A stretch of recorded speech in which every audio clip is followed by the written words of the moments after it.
एक शब्द जो भाग्य बदल देता है। मैं तुम्हें श्राप देती हूँ।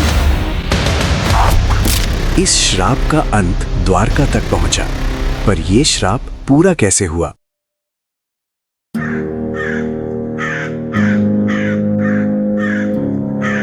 जब धर्म की स्थापना हो जाती है तो अधर्म नहीं, स्वयं समय विदा लेने आता है।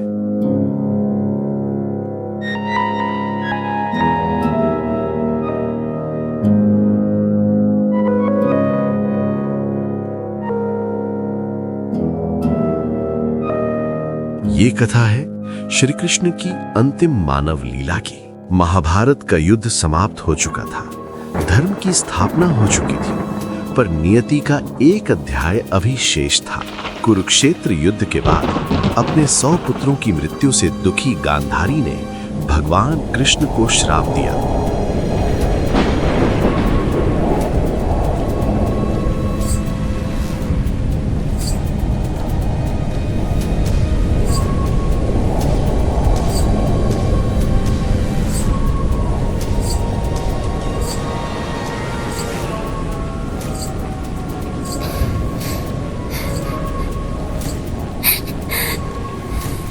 हे कृष्ण,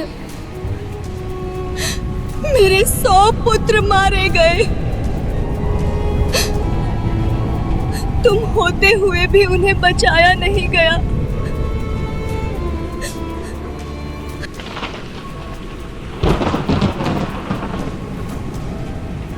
हे कृष्ण, मैं तुम्हें श्राप देती हूँ।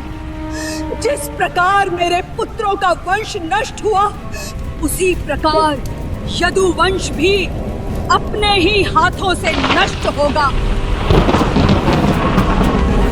कृष्ण ने इस श्राप को स्वीकार किया, क्योंकि वे जानते थे कि ये ब्रह्मांड का नियम है और यदुवंशियों का अहंकार पृथ्वी पर बोझ बन गया था। गांधारी के श्राप के लगभग 36 साल बाद प्रभास क्षेत्र में यदुवंशी शराब के नशे में चूर होकर आपस में लड़ने लगे। आज कौन राजा, कौन सेवक?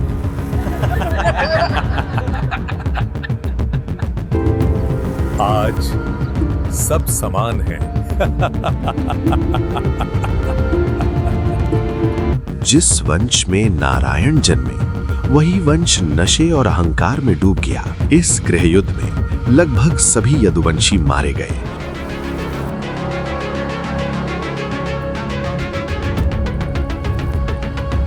और द्वारका नगरी समुद्र में डूब गई। जिस द्वारका में स्वयं कृष्ण वास करते थे, वो भी अब समय को समर्पित हुई। गांधारी का श्राप पूर्ण हुआ, यदुवंश समाप्त हुआ। यदुवंश के विनाश के बाद कृष्ण एक वृक्ष के नीचे योग मुद्रा में बैठे थे।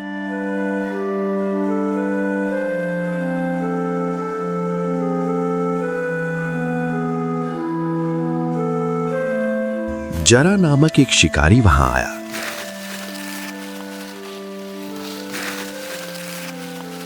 उसने कृष्ण के हिलते हुए पैर को हिरण समझ लिया और उस पर बाण चला दिया।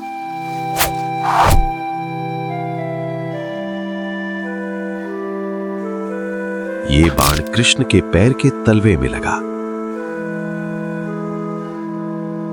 हे प्रभु, अनजाने में अपराध हो गया। जरा, ये अपराध नहीं, ये वही बाण है जिससे राम ने बाली का वध किया था। आज उसी कर्म का चक्र पूर्ण हुआ। त्रेता युग में भगवान श्री राम ने जिस बाण से सुग्रीव को मारा था, वही बाण आज श्री कृष्ण की मृत्यु बन के आया।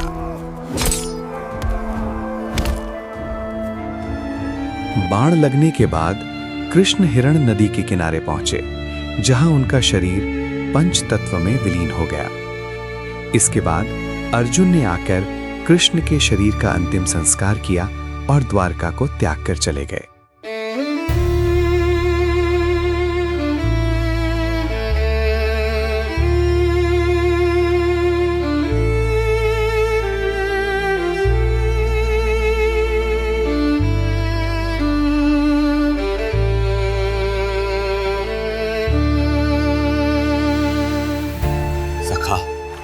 जब तक तुम थे, धर्म केवल ग्रंथों में नहीं, जीवन में चलता था। आज समझ में आता है, धर्म किसी एक पुरुष पर निर्भर नहीं होता। वो तब तक जीवित रहता है जब तक उसे निभाने वाले जीवित हैं। तुमने युद्ध में शस्त्र नहीं उठाया, फिर भी अधर्म को परास्त किया।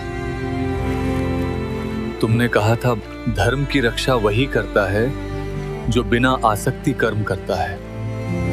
आज तुम नहीं हो, पर तुम्हारा वचन है, तुम्हारी गीता है, और वही अब हमारा मार्ग है। जब जब धर्म डगमगाएगा, तुम स्मृति बनकर नहीं, मार्ग बनकर लौटोगे। श्री कृष्ण देह से विदा हुए, पर धर्म के रूप में हर युग में स्थिर रहे।